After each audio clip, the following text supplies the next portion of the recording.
ግዴሎትም የብልጽግናዎች አለቃ ይችን ነገር ይተዋት። ህወሓት ለ27 ዓመታት ሻቢያ ለ5 ዓመታት ተላላኪ አድርጎ ጉዳይ መፈጸሚያ ያደረጉት የምስራቅ አፍሪካ ሰው ከእርሶ ውጭ የለም። ህወሓት የሻቢያ መጥረቢያ ከሆነ እርሶ ከ2010 እስከ 2015 የፊሊጶስ ወልደ ዮሐንስ አካፋ፣ የኢሳያስ አፈወርቂ ፋስ፣ የሃጎስ ኪሻ መዶሻ ነበሩ ማለት ነው። በምስራቅ አፍሪካ ውስጥ መንግስት ሆኖ የሻቢያም ተላላኪ ሆኖ የኢሳያስ አፈወርቂን ሰራዊት ጠርቶ ደሞዝ እየከፈለ የራሱን አገር ሚሊዮኖችን የገደለ የራሱን አገር ፋብሪካዎች ያስነቀለ የራሱን ሴቶች ያስደፈረ ከዚያ ደግሞ ይህንን ስላደረግህልኝ አመሰግንሃለሁ ብሎ በፓርላማ ያመሰገነ ከአብይ አህመድ ውጭ ኖሮ ያውቅም።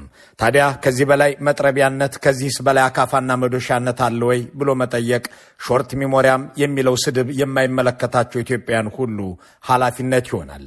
ይኸው ፓርላማ እጁ እስኪግል ያጨበጨበው ጠቅላይ ሚኒስትሩ ማይክራፎን ባገኙ ቁጥር ያመሰገኑት ሻቢያ በእነዚያ ሰሞናት አብይ አህመድን ቁርጠኛ ተላላኪው ወይም በእሳቸው ቋንቋ መጥረቢያው አድርጎ ተጠቅሞባቸው በነበረ ጊዜ ነው። መቼም መሸምጠጥና መዋሸት የአብይ አህመድ አመል ሆኖ የተረሳ መሰለ እንጂ በዚሁ ፓርላማ ፊት ልክ የዛሬ 5 ዓመት በዚሁ ሰሞን ነበር ሻቢያን መጥረቢያ ስላደረጋቸው ቃላት እያጠራቸው የጨለማ ዘመን አጋሬ እያሉ ያመሰገኑት። ያኔ ሻቢያን እያመሰገኑ በነበረበት ወቅት ደግሞ ዛሬ መጥረቢያ የተሳለ ብረት እያሉ የሚጠሩትን ህወሓትን አየር ላይ የተበተነ ዱቄት ይሉት ነበር። አንድ ነገር የተከበረው ምክር ቤት እንዲገነዘብ እንፈልገው፣ በችግር ቀን ሰው አብሮ አይቆምም። እንኳን ሰው የራስህ ጥላ ጨለማ ሲሆን ይከዳል። ይሄን እንድንክድ እንድንረሳ እንድንሳደም የሚፈልጉ ኃይሎች ሞኞች ናቸው። አናደርግም። እሱ በጣም ነው የምናመሰግነው የኤርትራ ህዝብና መንግስት ስላደረገው ነገር።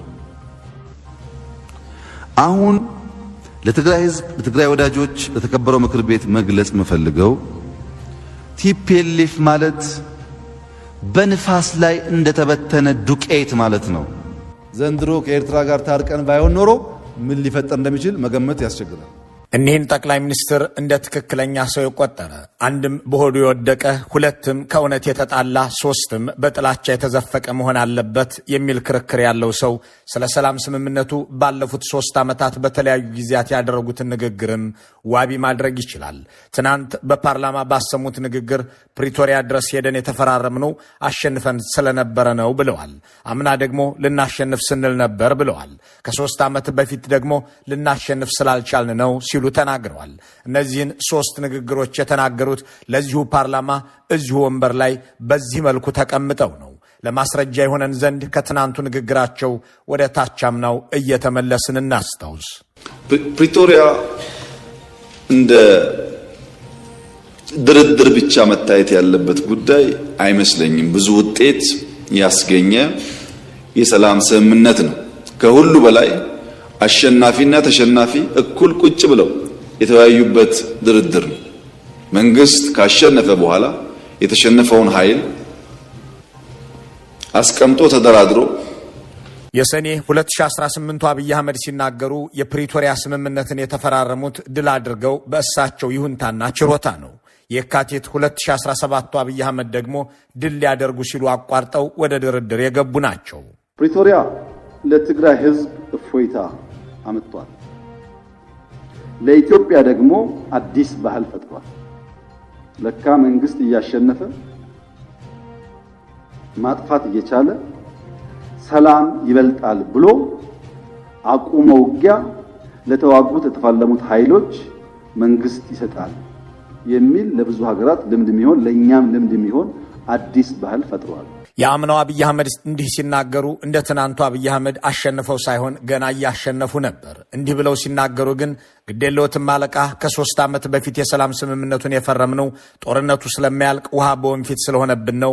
በዚያ ጦርነት ብንቀጥል ኖሮ እንደቃለን ብለውን ነበር።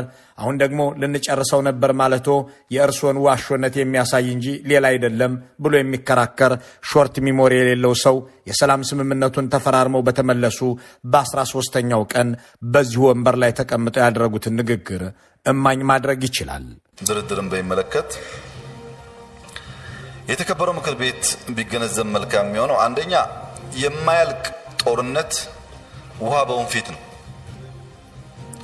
ዝም ብሎ እየተዋጉ መኖር አይቻልም።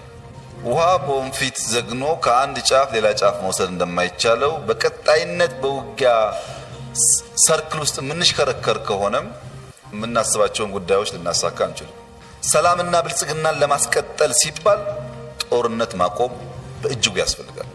የምንዋጋው ከአንድ ግንባር ጋር አይደለም። ለአንድ ሳምንት ቢሆን እሺ ችግር የለው፣ ለአንድ ወር ቢሆን ችግር የለው። እየቀጠለ ከሄደ ግን እንደ ሀገር እንደቃለን። አብይ እንደ ሀገር እንደቃለን ሲሉ ስለ ኢትዮጵያ እየተናገሩ ሳይሆን ስለ ስልጣናቸው እያሰቡ እንደሆነ አከራካሪ አይደለም። በዚያ ጦርነት ብንቀጥል ኖሮ እንደ ሀገር እንደቃለን ማለት አብይ አህመድ የተባሉት ጠቅላይ ሚኒስትር ተረት ይሆኑ ነበር ማለት ነው። እናም የማያልቅ ጦርነት ውሃ በወንፊት ነውና ስለማንጨርሰው ተፈራረምን፣ ይህንን ባንፈርም ኖሮ እንደቃለን አሉ። በሌላ አገላለጽ ማሸነፍ አንችልም፣ አልቻልንም የሚል የእምነት ክህደት ቃል ነው። ይህንን ሁሉ በየዓመቱ እየተቀያየሩ የሚናገሩት እኒሁ ጠቅላይ ሚኒስትር ናቸው። እንግዲህ አሁን ደግሞ ያሸነፍኑን ጦርነት ነው ወደ ድርድር የቀየር ነው የሚሉት። ይቀጥሉናም ለ27 ዓመት እየላከ የሰባተኛ ክፍል ደብተራቸውን አስጥሎ የመገናኛ ሬዲዮ አሸክሞ በየተራራው ሲያዞራቸው የነበረውን ድል አድርጎ ስርዓትም ሰርቶ ዛሬ ቁጭ ብለው የሚያወሩበትን ፓርላማ የፈጠረላቸውን ህወሓትን ከድል ጋር ተገናኝቶ እንደማያውቅ አድርገው ይናገራሉ።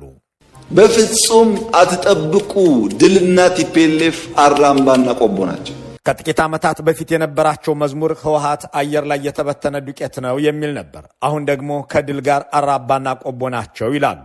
የነብርሃኑ ጁላ አለቃ ሆይ ደርግን ያህል ግዙፍ ሰራዊት መጣል እንደ እርሱ ያሉትን ተላላኪዎችንም 3 አስርታትን ለሚጠጋ ጊዜ መገልገል የቻለው ታዲያ ኦህዴድ ድል አድርጎ ነው ወይ? ህወሓት ባለድል እርስዎ ግን ድል አድራጊ ከሆኑስ ታዲያ ለምን ትግራይን ለማስተዳደር 8 ዓመት ሙሉ ተሳኖት? ደጋግመው በገቡበት ትግራይ ውስጥስ ለምን እየተሸነፉ ወጡ? በራሱ አገላለጽ ለምን እደቃለሁ ብለው የሰላም ስምምነት ፈረሙ? እንደ ብርሃኑ ጁላ፣ እንደ አለምሸት ደግፌ፣ እንደ ሃጫሉ ሸለመ፣ እንደ ሹማ አብደታ፣ እንደ ጄኔራል ተሾመ ገመቹ ያሉትን እየማረከ አሳድጎ ለወግ ማዕረግ ያበቃቸው ታዲያ በድል አይደለምን? ህወሓትና ድል አራምባና ቆቦ ናቸው ሲሉ እንዲያ ከዚህ በኋላ መቀለ አይገቧትም፣ አየር ላይ እንደተበተነ ዱቄት ሆነዋል ሲሉበት የነበረውን አንደበቶን፣ ከሰይጣን ጋር አልደራደርም ሲሉበት የነበረውን ንግግሮን መልሰው እንዲውጡ አድርጎ መቀለ ብቻ ሳይሆን ሲሸልስና ጅቡቲ አመላልሶ ደቡብ አፍሪካም ድረስ ወስዶ እንዲፈራረሙ ያደረገውት ዛኑ ፒኤፍ ነው እንዴ የሚለውን ጥያቄ እንዳልሰማን ስናልፈው ልክ እንደ በፊቱ ከደብረ ጽዮን ጋር ሲጣሉ መላ ተጋሩን የማሰርና የመግደል ንብረትም የመንጠቅ ዕቅዳቸውን በይፋ ይናገራሉ። እዚህ ሚስትና ልጆች አሏችሁ በማለትም አዲስ አበባ ላይ ያሉ ተጋሩ ታጋች እንደሚሆን እቅጩን ተናግረዋል።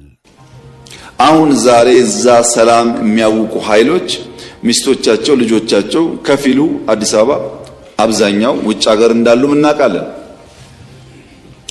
አዲስ አበባ ያሉትን ከፊል ቤተሰብ ያልነካንበት ዋናው ምክንያት በአንድ ሰው ጥፋት ዘሆል ቤተሰብ መታመሱን እንደ መንግስት በወደ ሰፊነት ማየት ይሻላል ብለን ስላሰብን። አብይ አህመድ ሰዎች ባላጠፉት ጥፋት መቀጣት የለባቸውም የሚለው ክራይም ባይ አሶሲዬሽን ወይም ጊልት ባይ አሶሲዬሽን የሚባል የህግ ቋንቋ አይገባቸውም። አንድ ሰው ቢያጠፋ የዚያ ዘመድ ወይም የዚያ ግለሰብ ብሔር አባላት ተጠያቂ የሚደረጉበት ወንጀል የለም የሚለው ነገር በብልጽግና ዓለም የሞራልም የህግ መሟገቻ አይደለም። ከዚህ በፊት ከነጌታቸው ረዳና ጻድቃን ገብረትንሳኤ ጋር በተጣሉ ወቅት መላ ተጋሩን ታዳኝ አድርገው ከመንግስት መስሪያ ቤትም አባረው የያዙትን ደግሞ 40 ምንጭ ድረስ ወስደው እንደረሸኑ ዋሽንግተን ፖስት ዘግቧል። ከ500 ሺህ በላይ የትግራይ ተወላጅ ሰዎች ከትግራይ ውጭ የሚኖሩ የባንክ ሂሳባቸው መታገዱንና ንብረታቸው መዘረፉን ቢቢሲ ጽፏል።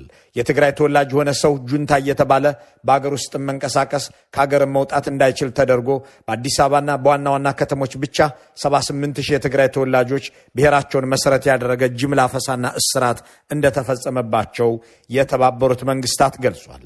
እንዲህ ያለውን ተግባር ያደረጉት ጠቅላይ ሚኒስትር ዛሬም ከህወሓት ጋር ባላቸው ጸብ ምክንያት ተመሳሳዩን ሊያደርጉ እንደሚችሉ ለማሳየት መቀለ ሆናችሁ ብትርቁኝ አዲስ አበባ ያለውን ተጋሩ እንደ በፊቱ አድርገዋለሁ እያሉ ተከስተዋል። ባለፈው ከፌዴራል ከአዲስ አበባ ፖሊስ ከፌዴራል ፖሊስ ጋር ብዙ የትግራይ ተወላጆች እየታሰሩ ነው የሚል ዝርዝር መጣልኝና ስንወያይ አንዳንዱ ያስደነግጣል። በአጭር ጊዜ ውስጥ ኦፍኮርስ ኢንጌጅመንት ስላለን አሁን ቋሚ ኢንጌጅመንት ስላለን አልባ የታሰሩ ሰዎችን ማስፈታት ላይ ቶሎ እንገናኛለን። ግን አንድ ቦታ አንድ ክፍለ ከተማ ለሚኮራ አይመስለኝም። በአንድ ምሽት ብቻ 300 አካባቢ የትግራይ ተወላጆች ታስረው ነበር። የቅደም ተከተል ጉዳይ ካልሆነ በቀር ጌታቸው ረዳም ሆኑ ጻድቃንና ዮሐንስ መንጋግ ከደብረ ጽዮንና ዓለም ገብረ ዋህድ በአብይ አህመድ አይን የተለየ መነጽር አይታዩም። ወደ አዲስ አበባ እየሸሹ የሚወዱ ወጣቶችም የነገ ጣፈንታቸው አንድም እየተያዙ በአብይ አህመድ ኮሬ ነገኛዎችና በአዳነች አቤቤ የሰላም ሰራዊቶች እየታነቁ መታሰርና መገደል፣ ካልሆነም በትግራይ ላይ ጦርነት ሲከፍቱ የመድፍ ማብረጃ ተደርገው መሰማራት መሆኑ አይቀሬ መሆኑን የትናንቱ ንግግራቸው ጠቁሟል። እስካሁን አዲስ አበባ ላይ ያሉ የትግራይ ተወላጆች ያልታሰሩት ወይም ያልተገደሉት አሊያም እንደ በፊቱ ያለ እርምጃ ያልተወሰደባቸው ወንጀል ስላልሰሩ ወይም የትግራይ ተወላጅ መሆናቸው ብቻውን ወንጀል ስላልሆነ ሳይሆን በእሳቸው ችሮታና ሆደ ሰፊነት እንደሆነ ጠቁመዋል። ቃል በቃል ሆደ ሰፊ ብንሆን ይሻላል ብለን ተውናቸው ብለዋል። ዛሬ ሌሎች ባጠፉት ሌሎች ሰዎችን በማንነታቸውና በብሔራቸው ምክንያት ማሳደድ ወይም በሕግ ቋንቋ ጊልት ባይ አሶሲዬሽን ተገቢ ከሆነ ዛሬ አብይ አህመድ እየፈጸሙት ላለው ወንጀል ነገ ልጆቻቸው እነ ዲቦራ እየታነቁ መያዝ ወይም በተገኙበት መወገር አለባቸው ማለት ነው።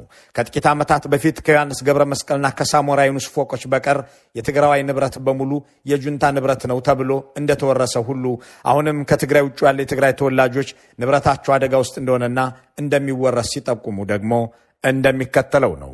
እነዚህ ኃይሎች ሀብታችን፣ ንብረታችን የሚሏቸውን በተለያየ ቦታ ያሉ ሀብቶቻቸውን ጠብቀን አቆይተን ሰጥተናቸዋል። ቤቶች፣ ህንፃዎች እንደምታውቁት ማለት ነው።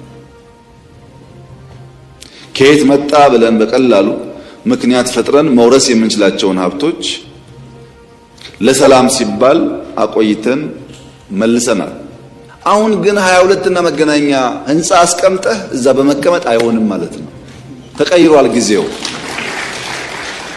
ሀብት እያፈራህ ሀብትን እያጣጣምክ ራስን ደግሞ ለመስዋዕት ማዘጋጀት አብሮ አይሄድም። ከትግራይ ውጭ ያላችሁ የትግራይ ሰዎች ሆይ እናንተም ሆናችሁ ንብረታችሁ አደጋ ውስጥ ነው የሚሉት ጠቅላይ ሚኒስትሩ እሳቸው አዲስ አበባ ላይ ብቻ ሳይሆን በመላ አገሪቱ ትግርኛ ተናጋሪዎችን ሁሉ ጁንታ ብለው ሲያፍሱና ሲያስረሽኑ የነበረበትን ዘመን ረስተውት አሁን ደግሞ የትግራይ ተወላጆች እየታፈሱ ሱዳን እየተወሰዱ ነው ይላሉ። በርካታ የትግራይ ልጆች በጉልበት ታፍሰው ሱዳን ላለው ጦርነት ተሽጠዋል። በሱዳን ጦርነት ውስጥ የትግራይ ወጣቶች በማያውቁት ጉዳይ ሕይወታቸውን እያጡ ይገኛሉ። የትግራይ ልጆች በጉልበት ታፍሰው ሕይወታቸውን እያጡ ይገኛሉ የሚለውን የአዛኝ ቅቤ አንጓች ንግግር የሰማ ሰው እኒህ ሰውዬ የሚያስተዳድሩት ቻድን ወይም ቤላሩስን ነው እንዴ ያስብላል። አጠገባቸው ከተደረደረው ተሰብሳቢ መካከል አለቃይ ሆይ ታዲያ ከኢትዮጵያ ግዛት ውስጥ የተነሳ ታጣቂ ኃይል በሌላ ሀገር ውስጥ ሄዶ ውጊያ ቢያደርግ በጦርነትም ላይ ቢሳተፍ እኮ ዋናው ተጠያቂ ያንን ሀገር እመረዋለሁ የሚለው መንግስት ነው እና ምን አለ ራስዎ ላይ ባይተኩሱ ይሄ ሰውስ ሀገር ማስተዳደር የማይችል አቅመቢስ ነው እያስባሉስ ባያሸማቅቁን ምን አለ ለማለት አልደፈረም። በእርግጥ በሱዳን ጦርነት ላይ የተሳተፉ ያሉት የትግራይ ወጣቶች ሳይሆኑ ሽፍቶችን ደግፈው የሚዋጉት ለኤምሬትስም ለመላላክ ብለው የተሰማሩት አብይ አህመድ አሊ የተባሉ መሪ መሆናቸውን ዓለም አቀፍ መገናኛ ብዙሃንና ተቋማት ደጋግመው ያጋለጡት ነገር ነው። የሱዳኑ ሽፍታና አማጺ ኃይል ለኤምሬትሱ መሐመድ ቢን ዛይድ ሲሉ እየደገፉ ብቻ ሳይሆን የኢትዮጵያን ግዛት ለወታደራዊ ቤዝ ሰጥተው በኢትዮጵያን ሀብትና ስም የተገዛን ድሮን ሱዳን ህዝብ ላይ እየተኮሱ ካርቱምን እንደሚደበድቡ የተዘገበላቸው እሳቸው ናቸው። የኢትዮጵያን ገንዘብ ጭምር ሰጥተው ለጀኔራል ሄሚቲ ገንዘብ ለማተም ተስማምተው ብሔራዊ ባንክን ጭምር አሳትፈው በሱዳን የእርስ በርስ ጦርነት ላይ እየተሳተፉ ያሉት እሳቸው መሆናቸውን የሱዳን መንግስት በይፋ ከመግለጹም አልፎ ሚዲያዎች በቪዲዮ ማስረጃ ሲዘግቡት ከርመዋል። ከባለፈው የካቲት ጀምሮ በተከታታይ ሲነገር የነበረው በአልጀዚራም በቢቢሲም በሮይተርስም በዘ ኢኮኖሚስትም ሲዘገብ የሰነበተው የትግራይ ልጆች በሱዳን ጦርነት ሞቱ ሳይሆን አብይ አህመድ ለአንድ መሐመድ ቢን ዛይድ ሲሉ በሱዳን ጦርነት እየተሳተፉ ነው እያሉ ነበር። በሰው ሀገር የእርስ በርስ ጦርነት ላይ ተሳትፎ በመገኘታቸው የሱዳን መንግስት አምባሳደሩን ከአዲስ አበባ መጥራቱም የተዘገበው በዚሁ ሰሞን ነው። Sudan's recalled its ambassador to Ethiopia, accusing the government there of launching drones into its capital, Khartoum.